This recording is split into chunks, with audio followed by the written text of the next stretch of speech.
This episode is powered by DENmeditation.com. Though meditation is the primary focus, the bigger goal is for people to understand and love themselves, thus creating more harmony in the community at large. To find out more about Den Meditation's teacher training programs, retreats, and all things Den Meditation, go to DENmeditation.com.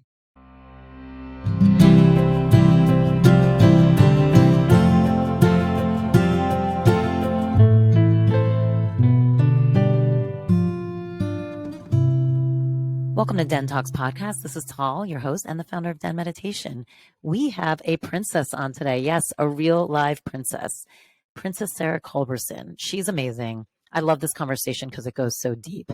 And who would expect it with such a fairy tale story? She was adopted after she was just turned 1 into an all-white family. So already, that's an identity issue. But this family was amazing. She talks about it over and over again, how lucky she was to have this incredible family, 2 sisters. But here she is in West Virginia as a Black child raised. And finally, in her 20s, she decides to look for her birth parents. And what she finds out on her dad's side is not only does she have these roots from Sierra Leone, she's actually a princess. She's from a royal family. And she meets her dad. She goes to Sierra Leone. She meets all of her family. She's dressed as a princess. She is now a princess, right? But she also takes with that the responsibility of what that means. And knowing that Sierra Leone had just come out of a civil war when she got there, she brings back this responsibility of what can we do together. I love this conversation. I love everything we get into. We actually talk about abandonment issues. We talk about ways to actually move through it. We talk about fear. We talk about, not always knowing what someone's going through. There's so many incredible themes that we go into a deep way that I know are helpful for all of us. I think I cried like 3 times in this episode. You will hear me weep like a baby during one, at least. I hope you enjoyed this episode. Again, push subscribe for wherever you listen to your podcast. And of course, if you can write us a review, even better. Enjoy.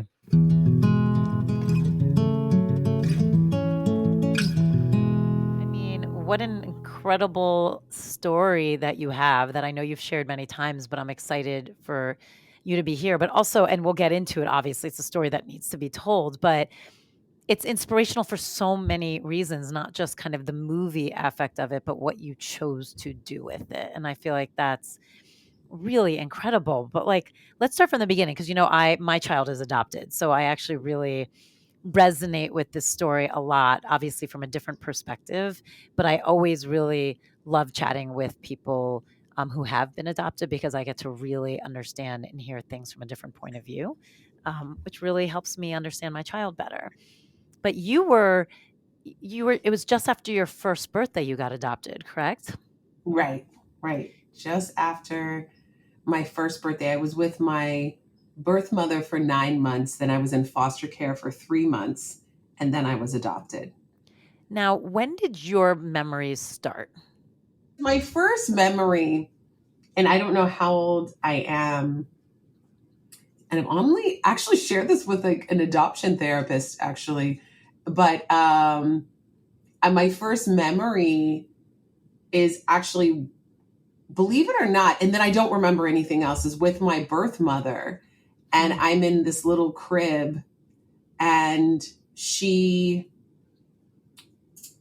walks out the door of the apartment. It's funny. It's like I can see it from a bird's eye view. It's very strange. I don't understand why, but I see myself and I'm a baby and I just start crying because I don't know where she is. I don't she went. Maybe somebody called her, she stepped out and I'm having a complete panic. That's what I remember, just being emotional and my whole body just getting nervous. Wow. That's actually my first memory that it's interesting. I've never actually shared publicly, but to answer your question, and it was, and then I don't remember anything else until I was adopted and my parents reading me a story about all kids being different. I don't remember the foster family that I was with that supposedly I absolutely love. So I was with my birth mother for 9 months. Then I was in foster care for 3 months with this incredible family. From what I've heard, they wrote out this copious notes. My birth name was Esther Elizabeth. And they said, Esther, has trouble with orange juice. And, they wrote down it's so sweet.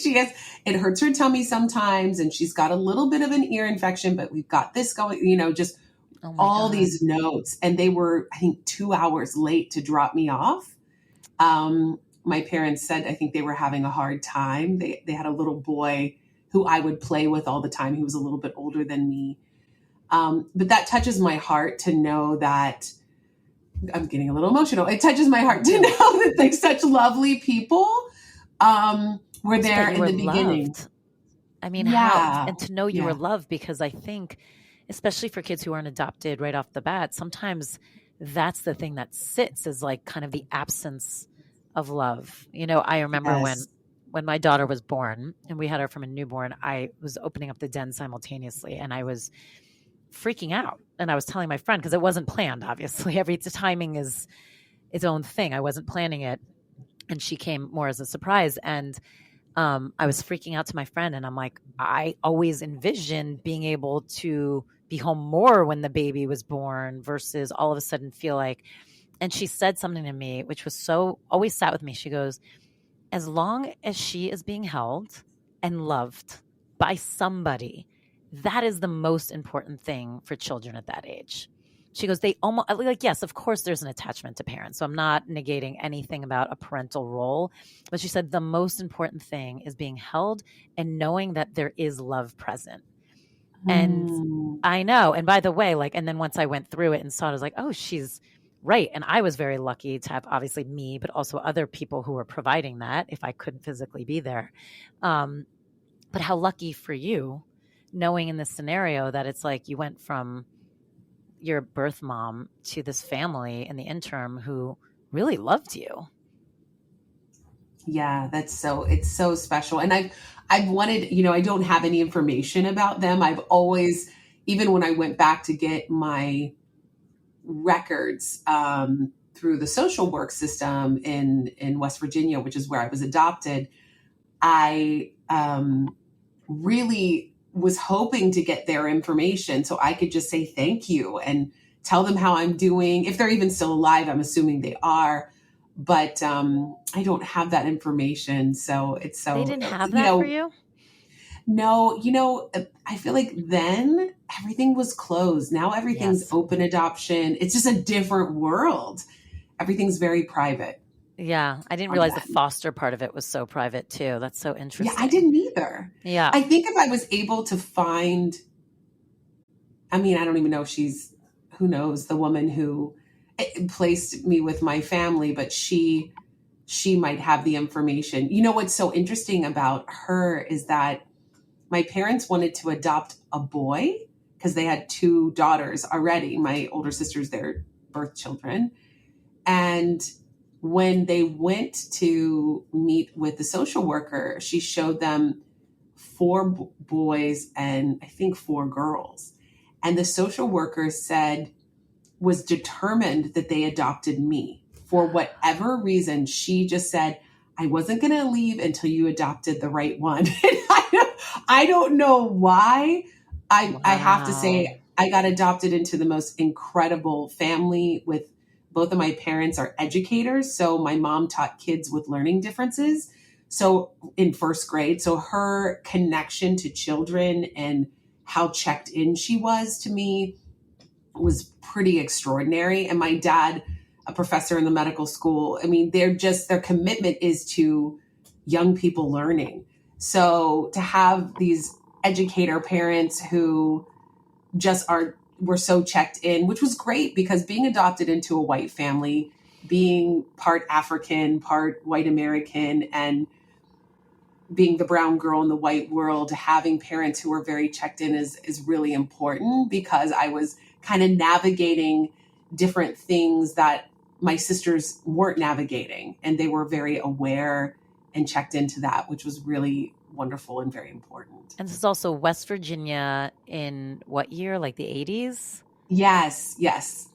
So, it's even like there's less education around it. So, right. Really good for your parents. That's amazing. And again, it just feels like you've been taken care of from a bigger place. yeah, I totally, I'm so grateful for that. And I feel like I've been guided this whole way, and I'm still being guided on this journey. We all have our own journeys and our own paths. And, you know, even from, I don't want to jump around too much, but even from the profession that, like going to undergrad and graduate school studying theater, I've learned how to be in front of large groups of people. And what I do now is I'm a speaker. I speak on diversity, equity, inclusion, and belonging, and leadership and inspiration. And I also speak about the work that we're doing in Sierra Leone. And I speak on stages that might have 800 to few thousand in the audience. And I feel so at home because I actually trained for that. And I remember one time getting this incredible life-altering opportunity to speak in a women's speaking series in Canada. And the women, I was the youngest speaker in the speaking series. And I'm surprised I'm even talking about this now, but I'm just thinking about when you said guided and protected. And so the women in the speaking series, Ellen Johnson Sirleaf, the former president of Liberia, canceled. And my speaking agent called me and said, "Can you replace her?" And I said, "The president of Liberia?" I'm really not into politics. That's not really who I am. And he said, "No, it's not about politics. It's a women's speaking series. You'd be speaking to 3,000 women in person, and you'd be sharing your journey and your story, learning about your discovery and sharing about being adopted, meeting your family in West Africa, and finding out you're a princess and what that means." And I said, "Oh."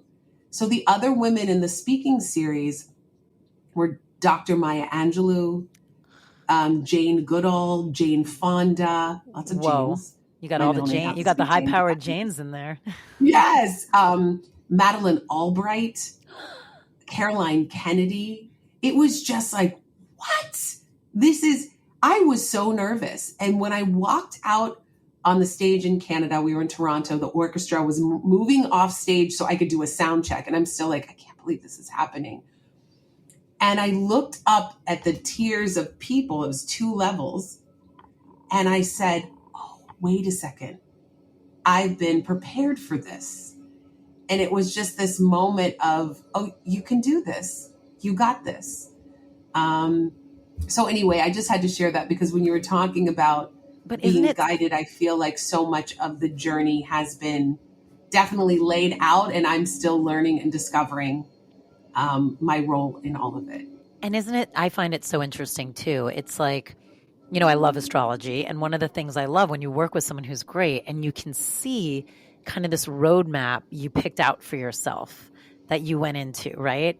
And sometimes, right, the aspects aren't always great, or that's the challenge, or you pick this type of mother or this type of family life, blah, blah, blah.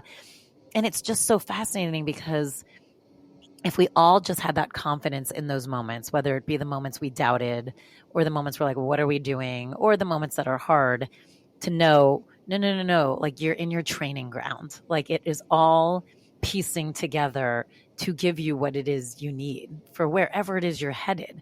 And it's awesome to get to a point in your life where you can see it, where you see all the threads like coming together to make that amazing sweater or make that amazing ensemble, whatever it is.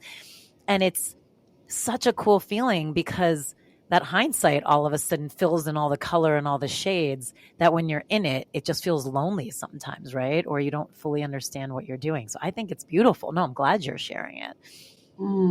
Thank you. Yeah, it's been a definite journey. Things are still getting revealed, uncovered, and I'm still unpacking a lot of ways of different parts of life, but I'm enjoying the journey. Well, yeah. Well, talk about it. So you land in this white family in West Virginia. Your memories really don't start there. You said within this family, your memories started kind of read the book of like being different, which I'm sure I think I read my child too. Had you been asking questions up to that point? Or like, where were you at and around how old were you? And like, were there like, I can only imagine, as much as we tell people don't see color, we see, right? We see. And as a child, most of your assumptions are made by what you see. It's all you can really put together. Your emotional education and is very minimal at that point, but like we see and we make. So where are you at this age, and what you see around you and how you're feeling? You know, it's interesting. I remember reading the story. I don't remember thinking about being different up until the story. Ew, because I think now doesn't mean I didn't. I just don't remember. I can't remember that, but I do remember in the book. This is so kind of crazy. It's as much as my parents were, you know, you can do everything to try to be so wonderful for your child, and children will interpret things however we interpret things. I mean, that's the way the world works. We all have our own minds, and somebody can say, I love you. And somebody can make it mean like, well, do you really love me? Are you just saying that? Or somebody could be like, oh, you love me. It's fascinating. So when I read the book with my family, there was a little boy who had red hair and a little child in a wheelchair, and like all children are different. And then there was a little child who was adopted. There were many kids that had other backgrounds, but all I remember is red hair and a wheelchair. And I was like, is there something wrong with me? Like in a wheelchair, like something's different. I equated different with something might be wrong. Right. And so I was kind of navigating like, oh, I'm hurt in an interesting way. Like I need to be, I took on, I needed to be, and this might have happened regardless if my parents read me this book, to be totally honest. Of course. Like and actually I've worked with adopted youth, and I brought in an adoption therapist to talk with them. And one of the things that I learned that helped me learn more about myself is that it was kind of sad to me, but kind of part of how it goes. Often adopted children are one of two ways. Number one, where we become like perfectionists and try to be perfect so everyone likes us. Or the second way, and no one will leave us. And then the second way is we're going to act out to see if you'll stay. Right. And that kind of broke my heart. I'm like, we don't kind of get a choice to just be who we are. We're going to just constantly like test the waters. And I thought, wow, that's interesting. And we were all kind of the cookie cutter in the adoption group of high school students I was working with. And there were several of us, I was included, being like the perfect, whatever perfect is, right? Like trying to be perfect. Do you like me? Do I fit in? And like, good enough, great grades, top student, club leaders. And then there are a couple Homecoming queen, correct? What'd you say? Did I read it correct? Homecoming queen as well? Yeah, right? When I worked on the book, A Princess Found, that I co-wrote with my writing partner, Tracy Trivis, she said to me, I'll never forget this. She's like, we're going to have to figure out making sure we share your challenges, because if people just read all your accomplishments, they're going to hate you. I'm like, great, thanks. But not knowing, like, that's what we uncovered, not knowing, like, a lot of those things were in order to fit in order to belong. Mask. And it's interesting because you were saying, you know, so basically there's a fear of abandonment that's acted out in two very different ways. And it was funny when you're talking about that first core memory, that you're seeing it from kind of the eagle eye perspective of your mom leaving. And it easily could have been, like you said, she put you down for a nap and she's going to like make a sandwich. I mean, it's not like she was leaving you in that moment. Right. But again, it goes back to, wow, do we really choose before we come on this earth kind of what that struggle is that we have to learn to overcome? Mine is going to be different than yours and and then we automatically start creating situations. And like you said, another baby could have read that moment completely differently. It's funny. I do a lot of energy work. And when I was learning how to do like soul retrievals, which is, you know, in traumatic moments, we kind of split. It's like part of us that feels unsafe disappears, and we do a lot of things to cover up. And it's how can we bring that part back so we become whole again? And one of the stories, it's so funny when you were telling this, I was like, oh my God, this is crazy, that my teacher was saying was he was working with a girl that had major abandonment issues. You've clearly worked through yours, but we're going to talk about it. I'm still working on it. Oh, good. We're going to keep talking about it. But she had major abandonment issues. And when they were doing the soul retrieval and went back, what he saw was, there was this moment with a baby where your parents were handing you over to somebody and you were screaming and you were crying. And she was like, oh my God, that must be that first moment. And so she went to her parents and described the scene that was shown. How many years later, 20 something, they're like, yes, that was like the only time we went away for 2 days and we gave you to your grandmother who you loved very much and you were well taken care of. But again, the perspective of the child in that moment was complete abandonment. It's fascinating. And it reminded me of that, where it's like, and then you look at the other elements of your life. It's like, wow, is that what your journey is about, learning to heal? So interesting. I think that is a part of the journey of healing that. And I want to share this. I don't know if it could be helpful for anyone listening, but because I've just become way more open on things that I'm working on, because we're all on our journeys. But helpful.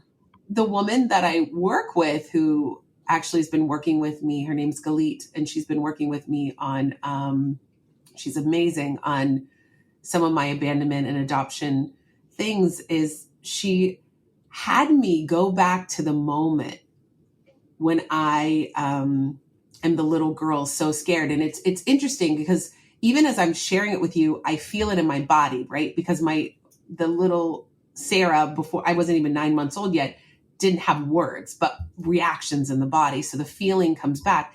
And she has the adult Sarah. She had me close my eyes, remember that moment, and then have myself as the adult Sarah go in there to that room and pick the baby up and just hold it.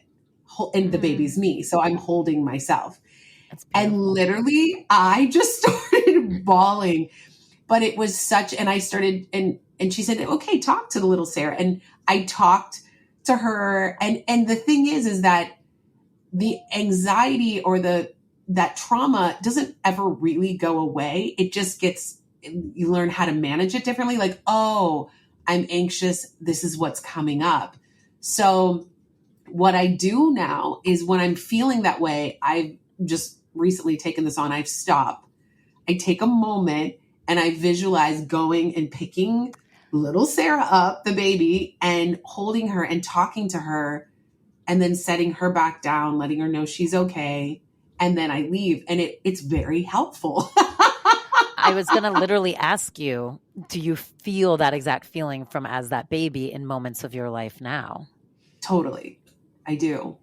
I would love to say like it disappears, but I think one of the things I've learned is that I don't think maybe they just completely disappear. I think it depends on the person, but I think very often it doesn't go away. We just learn how to deal with it. So it's almost like it is going away, or there's a different way of managing it so it doesn't take over our lives. Yeah, or become debilitating. Yeah. So it's like there, but it's hanging out versus running the show. And as if we learn how to kind of look at it, I can go, oh, okay, you're okay. This is just what you're experiencing from something from, years ago. And it's not really what's happening right now in this moment. This moment might be triggering it, but let's just calm down and get present. So when do you feel like you started really noticing this stuff? Because I could imagine it's tricky because like you said, and you say all the time, you were adopted into the most amazing family, 2 beautiful sisters, right. Great parents.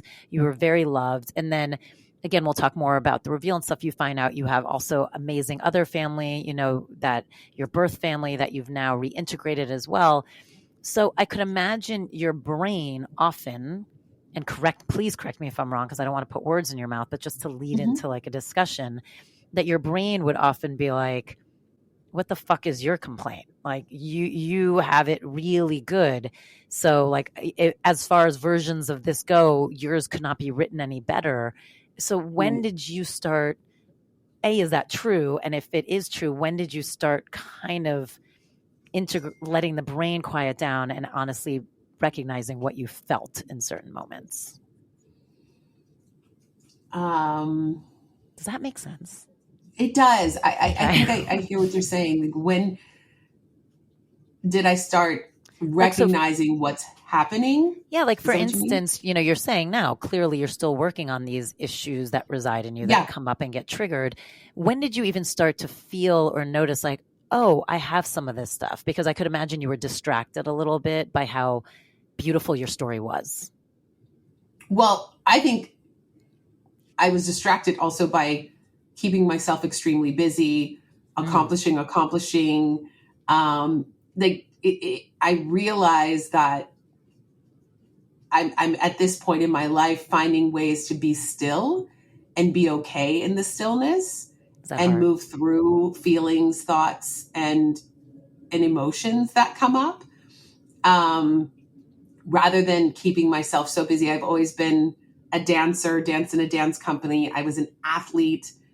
So sports and those things and dancing have always been my outlet. And I'm actually, which is wonderful. It can be a good thing. There are a lot of other things that can be outlets that are not so good. Yep. However, I'm also learning how to just be with the emotions of what comes up from time to time. And I think that I had spent a lot of my life running from it. And at this point in my life, which is, I'm being really honest right now, and I'm really actually kind of digging in more. I've been digging in a little bit my whole life, but now I'm actually seeing patterns that I've repeated and said to myself, I want to shift the patterns, and I really need to. Sometimes all of the things that I would do to distract myself are not really the answers. It's kind of just sitting in the uncomfortableness of whatever I'm feeling in the moment. Absolutely. Does that make sense? 1,000%. And what's interesting that just popped in my head about this too is obviously when abandonment is like a core thing and you go through the arc of it, I'm guessing part of it is this idea of, am I good enough just being like, right? It's not having, like you said, it doesn't have to be the best athlete, homecoming queen, all that stuff. Like, am I wanted by myself? Like, am I comfortable loving myself without needing, right? And so it's interesting, again, when you look at, if we're here to act out a journey and learn from a certain thing, right? And if yours is kind of this string, and we put all these amazing things come around it to help us get through it, you became a princess. I mean, talk about the ultimate, like, look who I am. And not that you act that way at all. No. But I mean, literally in this story, when you think about it, it's like that ultimate test of, even with this, you have to learn to be small, little, and okay. It's fascinating. It's so funny because when I learning that I was a princess, I'm like, wow, isn't this icing on the cake to go look at me? I'm here I am. I'm the homecoming queen. I was varsity basketball, state track meet, full scholarship to college.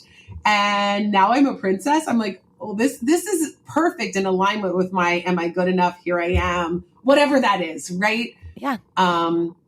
But exactly, like, no matter what we do or where we are or what we've accomplished, or maybe I should speak in the I perspective, no matter what I have done or what I've accomplished, it still does have to come back to me just being okay with me.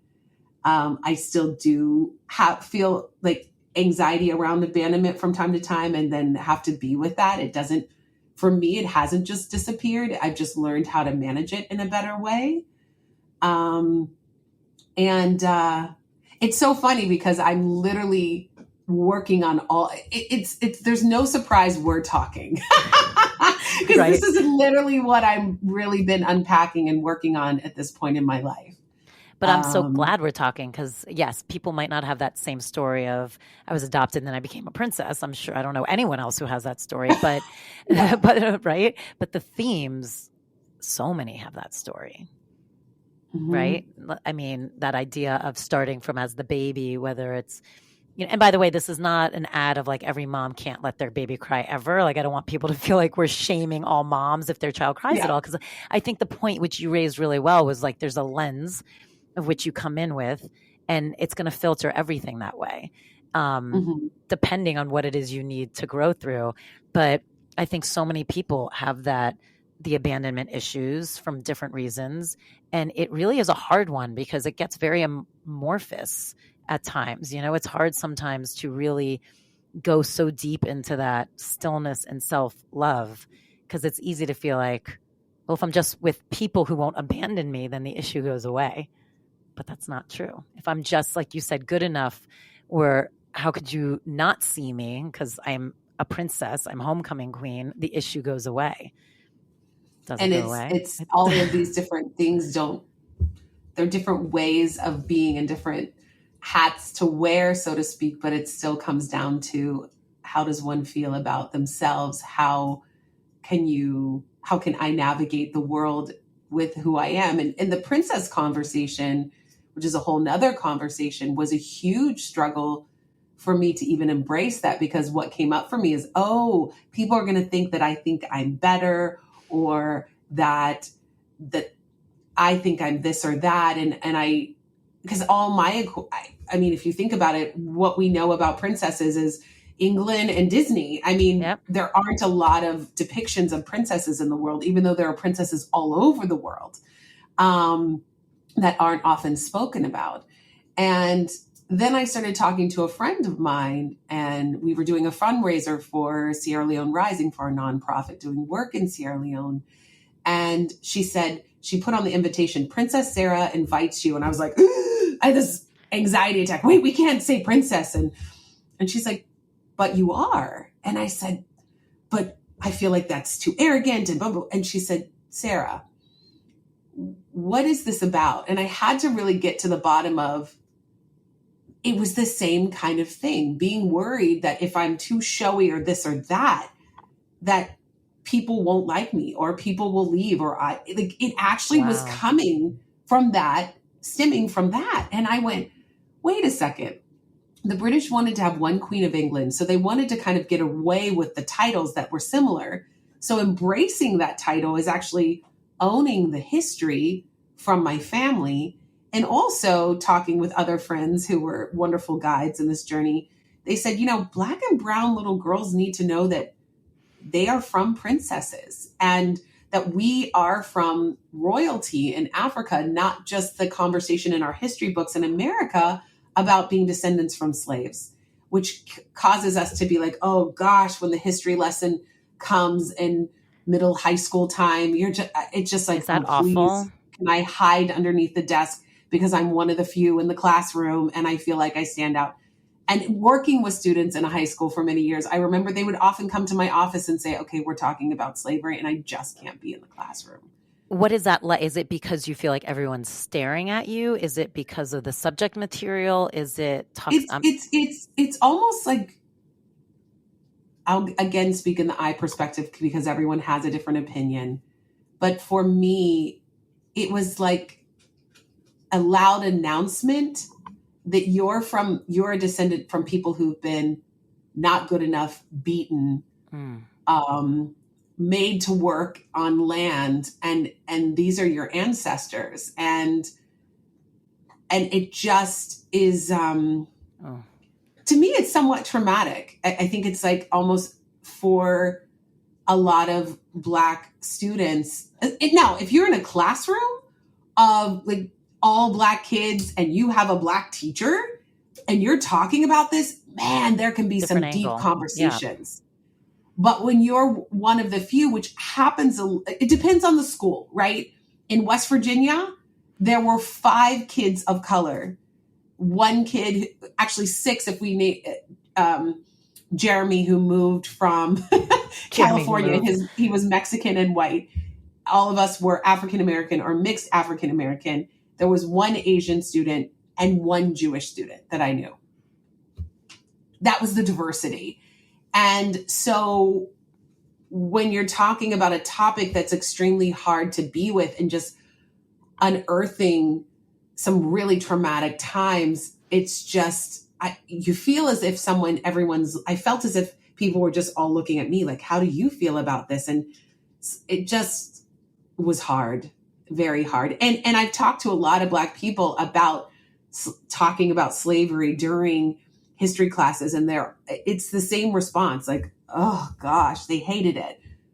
But if I had been in a classroom with everyone looking the same, we could really, I think, unpack it and talk about how we felt and upsets and so on. So it could be a different experience depending on the environment. Right. Thank you for sharing that. I think that's really, so it's interesting then what's going on, especially in places like Florida that are trying to eliminate the conversation entirely. Which is so hurtful. I mean, it's just, to me, it's another way of saying your voice still doesn't matter. We're not going to allow you to be heard. And it really breaks my heart, because I think one of the things as a speaker in diversity, equity, inclusion, and belonging, the B part, DEI and B, is so important to me. Belonging. We all want to feel like we belong. It doesn't matter what our backgrounds are. We want to be part of something. Even if we're an introvert in some ways, there's still a sense of belonging that we all desire. And when people make a choice that other people their stories aren't going to be told, then there's a part that makes me feel like, well, our stories can be told, but you still don't get to belong. You still don't get to be heard. Your voice and how you feel isn't going to be heard. And I think I think it's really dangerous, and I think it's sad to not allow people to have their experiences be heard, and having a history book tell someone's story. And who wrote that? Why don't we ask the people who've been through it what their experience is, rather than making assumptions about how it should be told? And I could be the same way. I didn't experience the Holocaust, so I'm not going to go and say how I think somebody should say that. I want to ask people, the few that are still alive, to learn from them. They're the educators. And I get it. It's very scary. It drives me crazy every time you hear these things of like, okay, well, if we're going to teach about the Holocaust, you have to teach the counterpoint that it didn't happen to. And I'm like, wait, what? It's like, it's that same idea of like, let's just leave it out. It's like, but it did happen. Why don't we just teach it and it'll be okay that it happened? And I don't understand that. Why in the world? I mean, that's another level of people not wanting to take responsibility or understand that people could be so horrible to other people. It did happen. It's historical. And on like the small levels as human beings, it's that same thing. We all do some shitty things in our lives. And unfortunately, the only way to fully integrate and grow beyond it is when you can own it and admit it and then move past it. So like, and that's on a tiny scale of like people to people. And then when you make it, it's the same thing. It's like historically, when you pretend something didn't happen, it's like, how do you grow beyond? You don't. You can't, because actually dealing with something helps us move through it to go to the next part. But when we act like something didn't happen, you're missing that stage. And we're holding it in, it just festers. I remember very different conversation, but in graduate school, I would feel all these emotions. And my professor said to me, in acting school, I went to ACT in San Francisco, and she said to me, I said, I don't want to cry. I don't want to feel this. And she said, but why don't you let it out? Let yourself feel what you're feeling. And I said, because I'm afraid I won't stop crying or it'll be too emotional. She said, but if you don't allow yourself to let it out and share where you are, you can't move through it to get to the other side. And I went, oh, okay.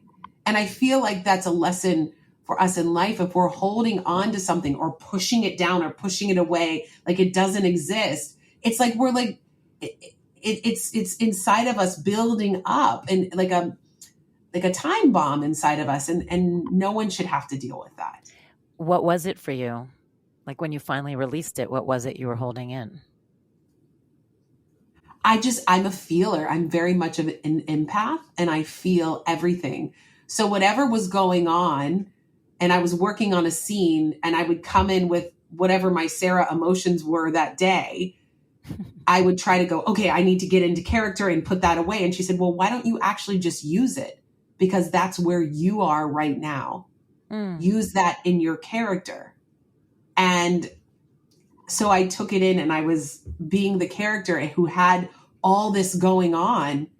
And she was like, wow, that was amazing. What was happening? And I said, I finally just allowed myself to feel what I was feeling and utilized it in this character. And she said, that's great.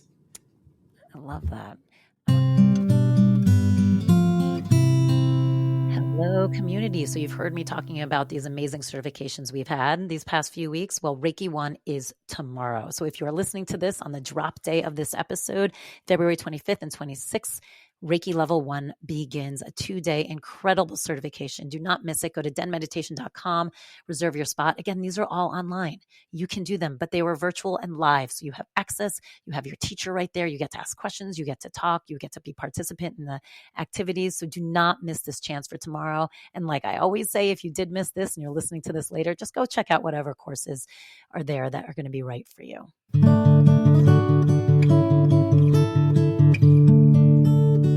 I want to go back to the idea of what we were talking about with voices being heard and acknowledged, like, and we were talking about it through the classroom and then on a bigger scope. I want to make it smaller for a second. So here you are, like, how where were you in your journey of, like, when did you know your story, I guess? How much of life did you walk through not knowing your full story? And how was that for you? Because when you're saying on a bigger scale, like inclusivity and stuff, people need to have their voice and their story so that they feel like they belong. Mm-hmm. How did that have an effect for you in your little bubble? You know, for me, I was 21 when I found some of my birth mother's family. And my birth mother passed away of cancer. She was a white American, passed away of cancer when I would have been about 11. So I never got to meet her, but I got to see pictures and hear stories, finding some of her family, which was just so beautiful. They were, really, really lovely. One was a little distant. There's always somebody. There's always that one. And she has her own stuff. Like, I finally had to not make it mean something about myself, because it triggered all the abandonment stuff again on a whole nother level at the age of 21. And that's why it took me till 28 to find my birth father. Cause I was like, I don't want to feel that kind of pain that I felt with her saying, I don't really want to meet that. I made it mean a lot about me. But when I was 28, that's when I went to Sierra Leone to meet my birth family and the tribe and learn about this whole other culture, this whole other world that I didn't grow up in, but it's part of the blood in my veins and who I am. And I look so much like my birth father, which is really interesting. I think I have my birth mother's personality. The stories I heard about her, it was like literally hearing about myself, and I had never met her. And it was talk about nature versus nurture. It's so interesting how much they said no one was ever a stranger. She loves meeting new people. She always had a smile on her face, and she loved to sing, dance, and act. All of that. That's me. Yeah. But when I went to Sierra Leone, after finding my birth family and working with a private investigator, I got off the airplane, and one of the most beautiful moments for me was talking to my birth father's wife. Her name's Mary. My father's name is Joseph. And it's a biblical thing going on there. I just work here, but you need to take a moment with that one. Yeah, really interesting. So she looked at me and she said, I've been looking in your father's eyes my whole life. You have your father's eyes. Mm. And that touched my heart so much, because growing up, never looking like anyone, I know a lot of adopted people who look like their families. It just kind of happens. But I'm a biracial kid who looks very different. And to have somebody say to me after all these years, you look just like you have your father's eyes. And then all these older women is like, oh, look at her body. She has grandmother's body. Look at her hair. I mean, it was just so neat to all of a sudden have all these folks say, you have grandmother's body, you have this, you have that. And see pictures of my father when he was in his 20s and how much we look similar. And I don't know, it was really special. It's funny, my siblings, my African siblings, who are full African, they look a lot like their mother to me. And so when I came into the picture, even though I'm so much lighter than the family, they are like, you look so much like father to us. So again, I wonder that was really in special. the grand scheme, was that on purpose? Because it's like an acceptance. Like there's no way they can, again, we said it, like looks are like people see, visually you see, it's the first, sense, right? And it's like, I wonder if that was part of like, there's automatic, no matter what, she is one of us. Like you can't deny it. Yeah. And one of the things about, I feel like I can't talk about every country in Africa because they're so diverse and so different. Yeah. But as a whole, I feel like the African culture, which there are so many different cultures, but the love and the community and the acceptance of even strangers that are not related is incredible. Yeah. Incredible. I've never met so many, a group of people that are just so welcoming to people when they don't even know them. It's just part of the culture. It's incredible. So we've talked about identity a little bit from fitting in or looking, but when you met this whole side of your family and even had now met your birth mom's side of the family, was there any moment of realizing something was missing before?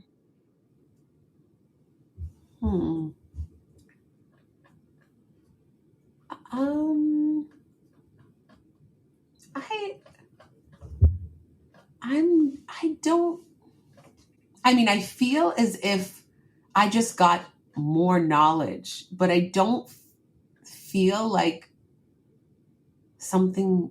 That's an interesting question. I don't really feel like I felt like something was missing. I just feel like I got more to fill myself up and have a deeper understanding of my roots and who I am. I think my family did such an incredible job with talk about inclusion and just, I'm so close with my family that I think I felt this, I think I just got more, but I didn't feel like something was missing, actually. I don't know how other adopted kids feel. That's just my experience. And do you feel like when you learned more about yourself, did anything change introspectively for you? Oh, yes. So much. I think, to me, just thinking about my family as a whole, thinking about Sierra Leone, what has happened in the country during a Blood Diamond War, and I also started to see privilege that I got to grow up in and understanding. I think we think there are only certain kinds of privilege, but I personally believe we all have different kinds of privilege depending on our circumstances. And I started to, even though I grew up in a family looking different, dealing with all my own insecurities and differences, and I don't look like everyone, and I was dealing with all this stuff, but not really sharing it. But then as I got older, I was sitting with one of my former students at the Oakwood School, and she was talking to me about her own, discovering her, she's a white Jewish student, blonde hair, blue eyes. And she said, I started to learn about my own privilege. And as I was talking to her, because she had just done a workshop at a student leadership diversity conference. And she said, in the conference, I learned about my own privilege. And she said, and as I talked with her, I said, wow, I said, wait a second. Even as a woman of color, I'm starting to understand my own privilege, even though I was struggling and feeling like I didn't fit in, because I got to grow up with Dr. Jim and Judy Culberson, an upper middle class white family in West Virginia, and got to walk in doors that other people didn't, just based on who my family is. And I started to understand my own privilege. And I started to think about, well, what am I going to do with that?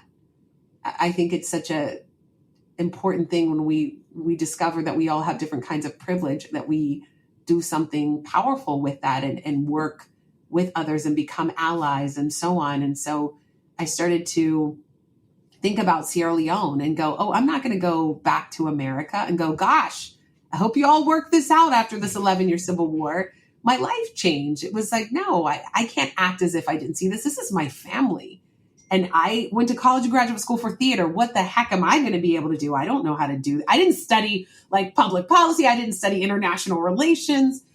But I just said, okay, let's figure out how we can learn from each other and work together to help restore and rebuild after the Civil War, because people in Sierra Leone have a lot of privileges as well, with their beauty, with their understanding of life.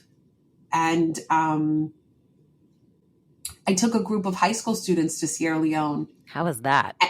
It was amazing. And they came back and gave a presentation to the parent organization. And they said, we break our iPhones at parties to get the new iPhone this, to get the new iPhone that. They said, we're in Sierra Leone. We have an empty water bottle. And little children get excited because they can use the empty water bottle to go to the pump to fill it up with water. It can be used as a toy. She said, and they're so excited and happy. And she said, we have all of these things and it's never enough. She said, what's going on with us? This is a student named Catherine, and she got really choked up. So when I talk about privilege, I think these students who I took over there, who go to an independent school, they and live inside of their own privilege, said, we see the privilege that they have living in a world that has them understand that we don't need to have all these things to be happy. We don't have to always keep up, quote unquote, with the Joneses. So I think when I talk about privilege, it's not as if I had all this privilege and Sierra Leone was so struggling. I've learned so much from them about what's important and what's not. And isn't it so interesting when you went, and I do want to back up just because it's such a fun story, but when you decided to go meet your dad and you went to Sierra Leone for the first time and you find out you're a princess and all of this, you left as an actor, right? That's what you were doing. You were, right? Yes. You left the country as one who acts and dances, which is beautiful. And you came back basically an activist and a speaker. And I mean, it's really interesting. Yeah, it really transformed the trajectory of my life. I remember going to an audition and I didn't know anything about what I was auditioning for. And the casting director said, you haven't even watched the show? He said, what are you doing? And I said, honestly, I just found my birth family in Sierra Leone, West Africa, and we're working on a nonprofit, and this is what we've been doing, and blah, blah, blah. And he was like, wow, I got to introduce you to one of my friends who's also doing work in Sierra Leone. So this whole audition became about connecting me with this wonderful person who then became a friend, and we ended up doing fundraising together, and we met up in Sierra Leone and so on and so forth. But I started to realize my passion wasn't so much about acting anymore. It was really about the work that we were doing in Sierra Leone. I became more, what was the quote that I came up with? My puppy wants to talk outside. It's usually mine, so I'm happy it's not mine. Coco, come here. What I said, I was more interested in my tribe's livelihood than Hollywood. So that's just kind of a shift that happened in my life. And playing a character that wasn't doing something powerful or making a difference in some way, I just kind of lost interest. because my focus really changed. It's amazing. Now let's do the fun part of the story. So and I like it you were in an acting class, right? Yeah. Yeah. Now or what then? No, then you were in like before you went to find your dad, the moment when you kind of realized like, okay, I'm going to do this search. You were in an acting class, right? And it came up yes, because you've read the book, huh? I do my work. I would say, I'm like, people don't often bring that up. I'm like, how did you know I was in it? I'm like, oh, that's in the book. Okay. But also emotionally, I love again, it brings through, like, it was another moment of like a cleanse for you, right? In some ways. Yes. Yes. So talk about that. And then, cause I think it's amazing.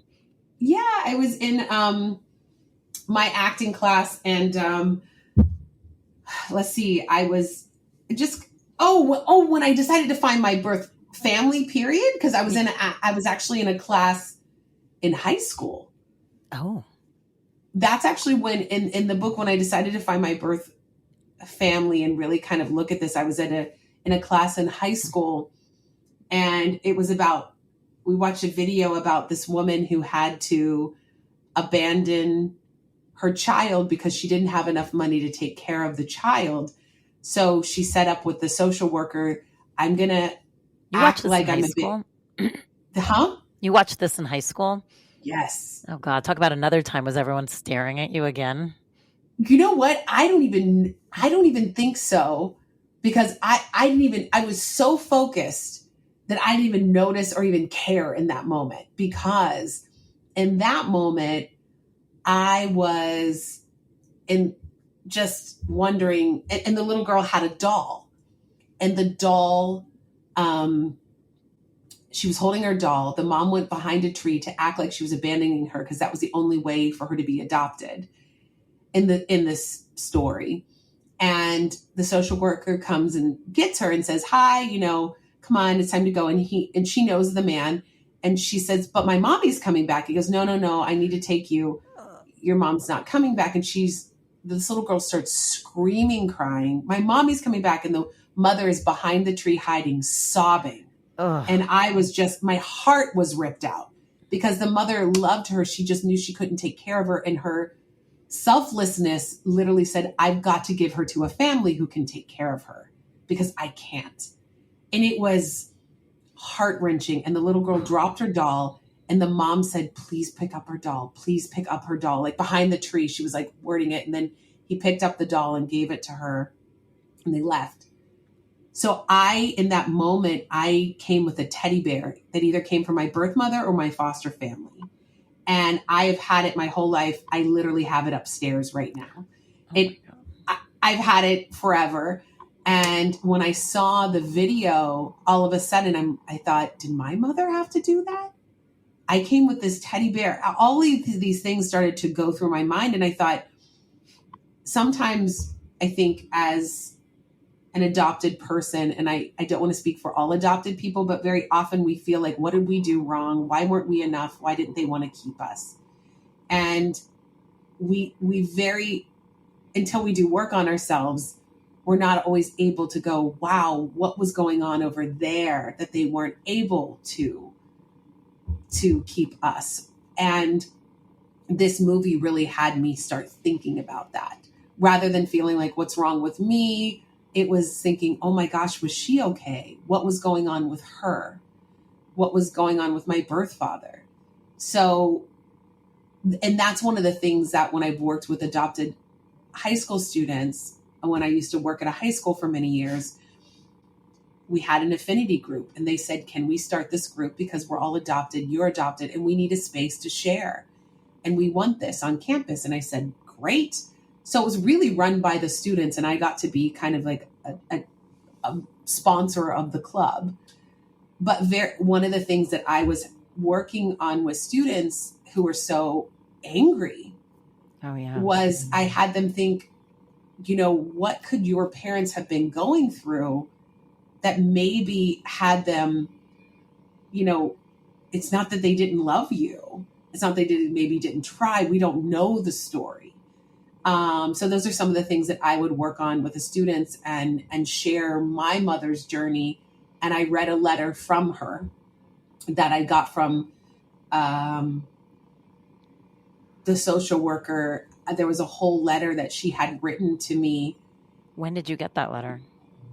When we were working on the book, Princess Found, my writing partner, the letter, and it really hit me pretty hard. It was beautiful. She said, Esther Elizabeth, I don't remember exactly, but I can pretty much remember it. Esther Elizabeth, I want her to know that, and in the adoption world, we don't say giving up, but I think she used those words. We often say placed, or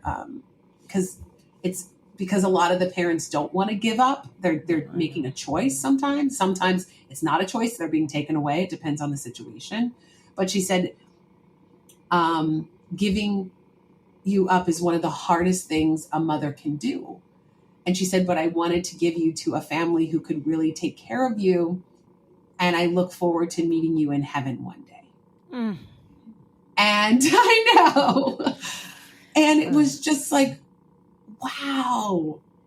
You know, not every mother can write that letter, maybe feels that way, or has the words, or is well enough to write something like that. But we don't know what people are dealing with. That's one of the things that my mom, who raised me, taught me. We never know what people are dealing with. Instead of getting angry at people or making something mean about ourselves, my mom always says, I wonder what's going on over there. Mm. To have them react that way, rather than thinking that they're just a horrible or bad person.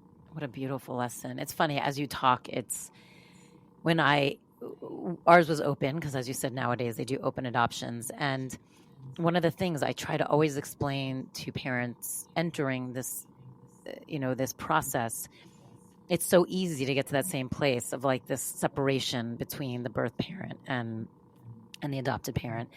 And I had a very, very good relationship with our birth parent. And the day that she was being released from the hospital, so that was the day that we officially were going to be able to take Levy home, because otherwise she was in the hospital with her birth mom for the first 2 nights, and I would just go visit. And I could feel it. I'm going to get so choked up talking about it. I hadn't heard from her in like a while, so I knew she was struggling. And I just kept trusting the process and giving her space. And then she texted me and said, they're letting me out today, which was a day earlier. So I knew what that meant, and I knew why she was struggling. And I asked her, I'm like, are you okay? And she said the same thing. She's like, look, I'm just so happy. I know that she's going to be great with you guys, whatever. Long story short is I struggled in that hospital day so much. And like, she saw me because I couldn't hide it. I kept trying to hide it. But I could see her, how much she loved this child. And I still get like this, and how she was making the ultimate sacrifice out of love. And everyone forgets that unless it's being taken away, like you said, there's other scenarios. They're making it's one of the biggest acts of love. And I think people don't get enough credit for that, for whatever the situation is. And she had her own story, and it's not mine to tell here. But I remember she finally was like, Tal, what's wrong? And I think I was just like, I don't know what it was, but she and I were then like embraced, because she knew. And it was very sweet, because the social worker was like, this is why you two had such a good thing. There's been such a beautiful understanding between you guys the whole time, because I think I was in awe of her the whole time and her strength, because she was very clear on knowing what she could and could not do and what was best for this child. But it never came without an immense amount of love. And that was, I still, like I said, I cannot tell this story without choking up, because it was so palpable. And I just admire her for it.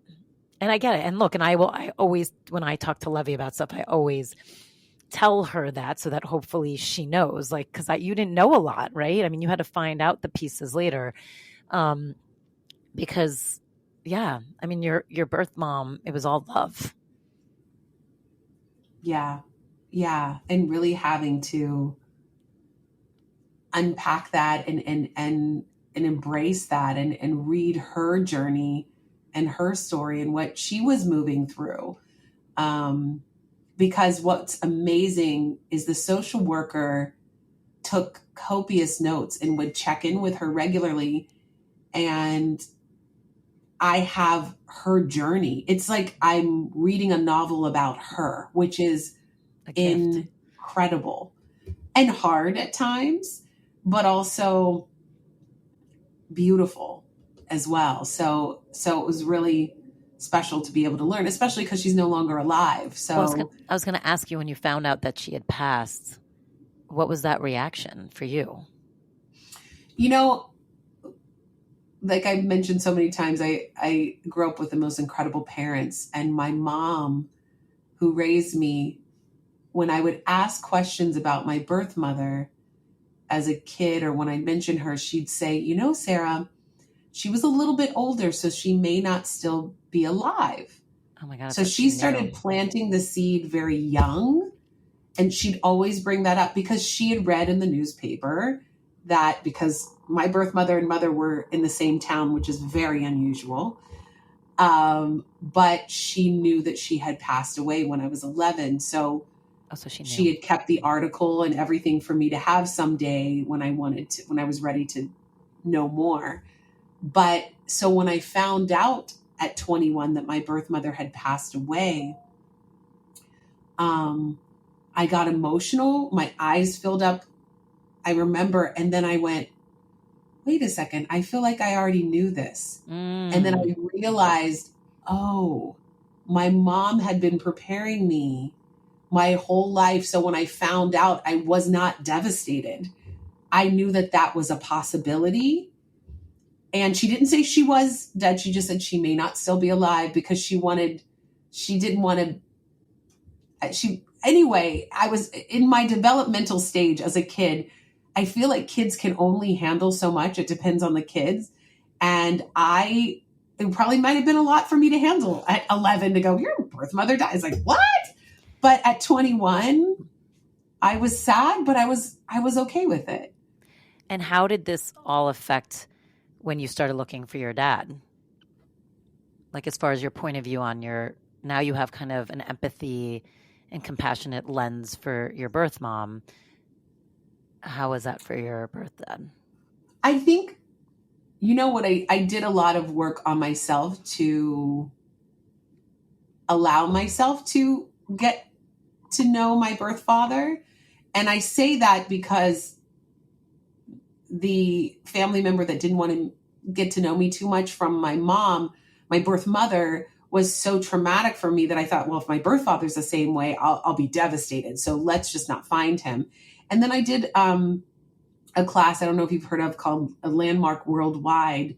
And I did the program, and kind of realized, oh, I've got a story that's pushing him away. Like, oh, he was probably this and that. And I was like, well, wait a second. What was it like for an African man in the 70s and 80s with a white woman, a student, 19, 20 years old, with a white woman in West Virginia having a child? You know, maybe I should give this guy a break. Like, I got in his world rather than just being so, in my own and protecting myself. I was able to step out and go into his world for a moment and go, wow. And the moment I did that, it was like everything opened up for the connect. I was available. He was always there, but I wasn't available. I had anger and fear and all this stuff in the space. And I just kind of cleared my space. And the moment I did that, everything kind of just fell into place. The private investigator said, oh, I have all the information. Or my friend said, oh, I know a private investigator who can help you, because I was ready now. And he was in the class with me, in the Landmark class. And then the private investigator said, like, I just have a private investigator right here. Right. Like, but it was like waiting for me to show up. That's what I realized so often in life. We get frustrated that certain things aren't going a certain way. But very often it's like we're in the way of that, and we don't know that we are in the way sometimes, or how to get out of our own way. Yeah. And this we don't class believe that helped me with stuff's that. waiting. Yeah. And that's how it all happened, and was able to find him and be welcomed by hundreds of people. Talk about the first phone call, just because it's so fun. Just tell people about that first phone call. When you discover, so you now just think you're putting that second piece of the puzzle together. It's like, okay, I'm just Right. now doing paternal side, just collecting data. Life is status quo. It'll just be really, I'm guessing you're like, it'll just be really cool to know, right? Exactly.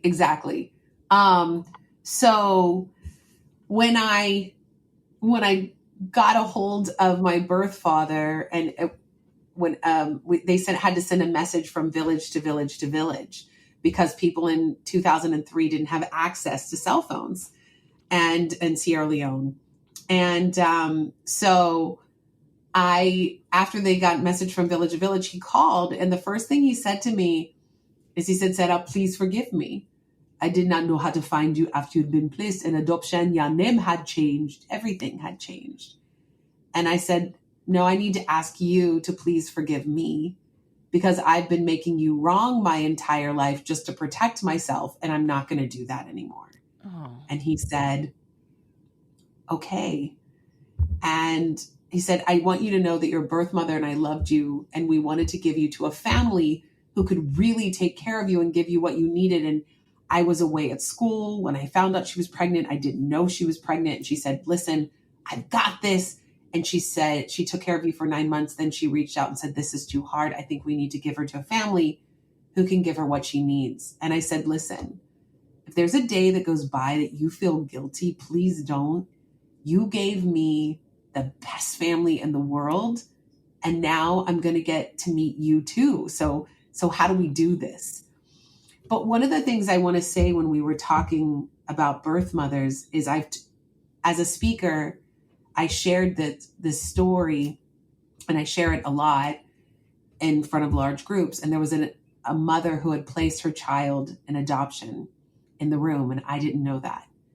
And when somebody came up to me after I spoke at this location and said, when you said, if there's a day that goes by that you feel guilty, please don't, because you gave me the best family in the world. They said this woman at our table burst into tears because she's placed her daughter in adoption, and she's felt so guilty and thought she's going to hate her. And when you said that, you gave her a sense of what could be possible. So that really lifted my soul because, I think as I'm unpacking parts of my life, I'm hoping that it can be helpful to others, because we're all learning here. And there are parents who've adopted children. There are birth families, are now in the adoption world, it's called first families. And it's all so different. And I think that we all are on our journeys and we all have our emotions around it. And I'm hoping that as I'm working on understanding myself and healing parts of my abandonment or things like that, trauma from being abandoned, or what I think is abandonment, but really isn't. It's actually, a parent giving me a family that I really needed. I hope that it helps others in their journeys. That's one of my goals. I think this conversation has been so helpful. And very emotional as I'm crying. But before we go, talk about the moment you found out you were a princess. It's too good. And you have to. Yeah, it's funny. And we've done this whole conversation, by the way, without really talking about it. I know. Well, that's because it's not even it's just part of the bigger story. Of course. It's what gets the attention, but it's about so much more. Right? Agreed. So when the aunt and uncle called me from Maryland, when I wrote a letter, the private investigator gave me the address, and I thought I was writing my birth father, but it was my uncle, because everyone's name's Joseph Pessoa, but they all have different middle names. Like my brother's Joseph Hindobe Pessoa. So there's just a lot of Joseph. So I thought I was writing my father. It was my uncle. Wrote a letter, said, I'd love to meet you. This is who I am. And then I get a phone call 4 days after mailing it with this amazing woman on the other line. She says, hello, Sarah. This is Evelyn. How are you? And I thought, is this that Jamaican woman I met the other day? Because I wasn't expecting to hear from anyone so soon. And I didn't know the Sierra Leone dialect. And she said, I'm your auntie. We received your letter. And I started to bawl. I said, Thank you so much for calling. I didn't know if I would ever hear from you. I didn't know if I would ever see you. And she said, I was there when you were born. I used to take care of you when your birth mother would go to the grocery store. She said, hold on. Let me get your uncle on the phone. Then my uncle gets on the phone. He goes, oh, Sarah, do you know who you are? And I said, I'm Sarah. He says, you are part of a royal family. Your great-grandfather was a paramount chief in Sierra Leone. Your grandfather was a paramount chief in Sierra Leone. You can be chief someday. You are a princess in this country. And I thought, oh my gosh, what in the world does that mean? Do I have to wear dresses all the time? Do I now have to be perfect? Now I can never say a bad word. Did you almost have to like ask twice? Like to me, yeah, I did not understand. Far-fetched. Exactly. What does this mean? And he's like, like Princess Diana, you are a princess. And I was like, I'll never forget that, because I was like, what are you talking about? And it was really beautiful, because when I did meet my birth father and did go to Sierra Leone, and going to Sierra Leone, my father gave me this beautiful green African dress.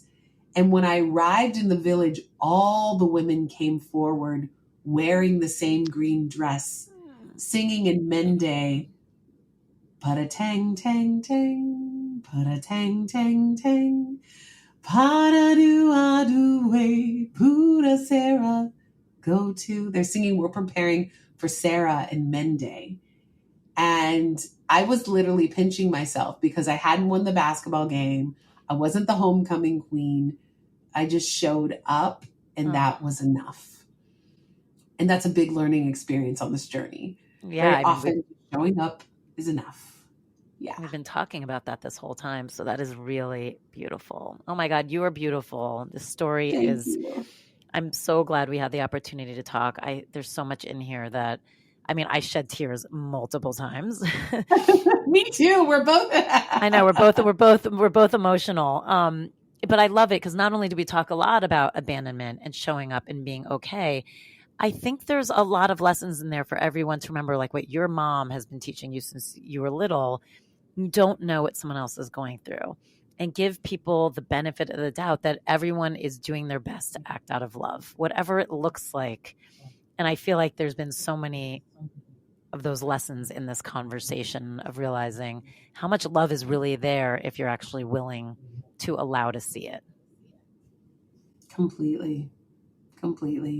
And even sometimes when people aren't acting out of love, or it might be a nasty place, it's coming from hurt that they've dealt with. And that's another thing to be aware of. And it doesn't mean you have to stay around to feel it, but it's also giving them grace to go, okay, I get, I see what you're dealing with, and I'm going to choose to be here or not, but not making them a horrible person, but understanding that they're dealing with their stuff. Yes.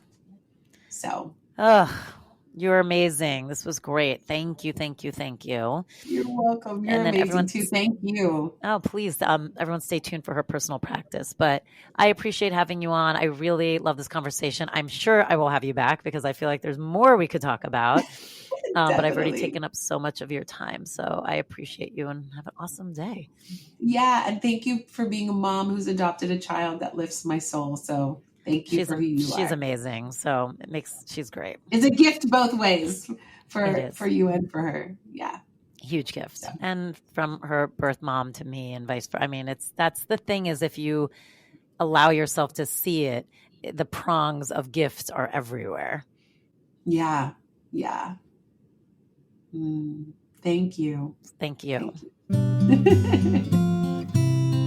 So now Princess Sarah is going to share her personal practice.